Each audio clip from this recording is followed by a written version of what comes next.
in middle of this perek, a middle of this chapter that is all about Yitzchak and Avimelech, the Plishtim, the people of Gerar, and the quarreling and the dispute and the jealousy, and then the peace and the harmony.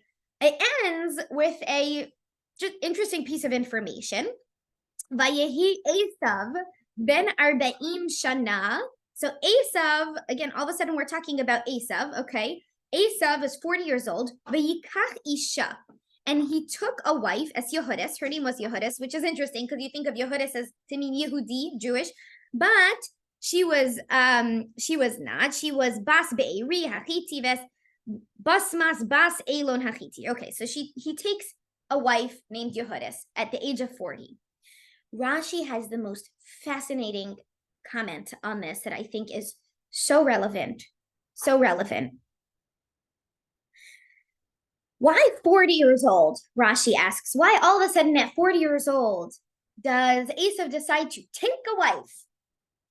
And it says like this. Rashi says like this. Eisav hayanim shal lechazir. Eisav is compared to a pig, about which it says, the pig from the forest ravages Yisrael. That's from Tehillim. The pig, when it lies down, what do we all know? Why is the pig the most hated, the most I'll say it like this, the most non-kosher animal there is? Because the truth is, it's like, either it's kosher or it's non-kosher. A pig essentially is not any more not kosher than a horse. Or let's say, like, if it's not kosher, it's not kosher. A pig is no more not kosher than anything else that is not kosher. However, why is it like, oh no, pig, Jews won't eat pig, right? Why is that? Because it's not only not kosher, it's not kosher with chutzpah.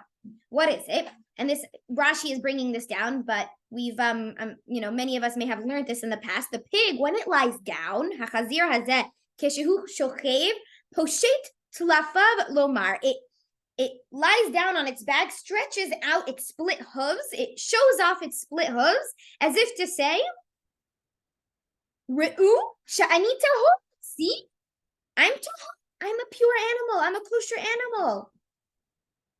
Kach elu, similarly. Elu, these descendants of Eisav. It's interesting. It's not even saying Eisav here. It's saying the descendants of Eisav. Gozlim v'chomsim.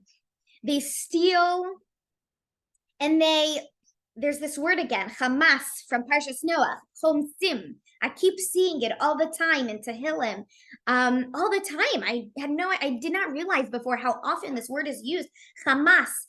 There are various ways to translate it, but it's either robbing, corrupt. Here it says extort. And again, this word Hamas, right? Hamas, here we have Hamas to mean such evil tendencies, such evil behavior. So here, Kach Elu, the descendants of Eisav, steal and extort, or rob in the worst way. Umarim atzmam kisherim. Yet they present themselves to be kosher. They present themselves, they pretend to be reputable.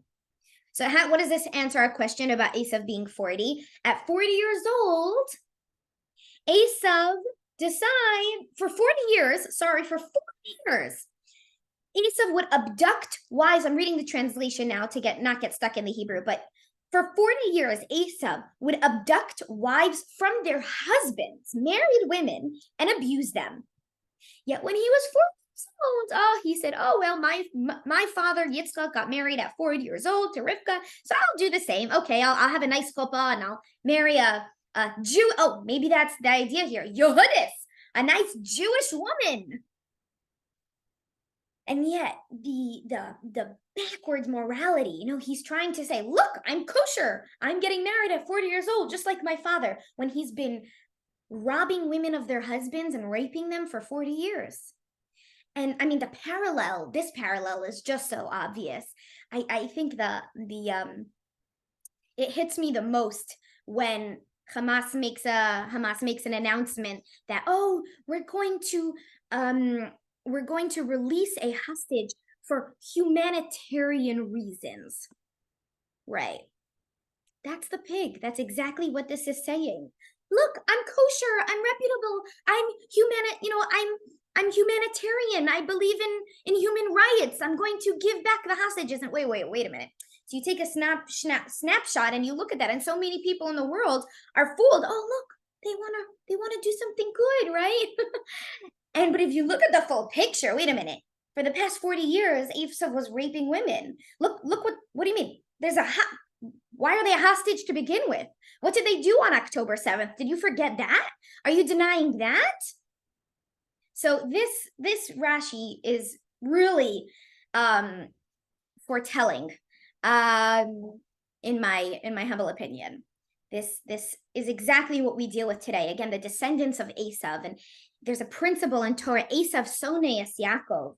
Eisav hates Yaakov, meaning there will always be anti-Semitism. So even when it's not the descendants of Eisav, which we usually refer to as the Roman Christian world, and we usually refer to the Arab world as Yishmaelim, descending from Yishmael, Abraham's son.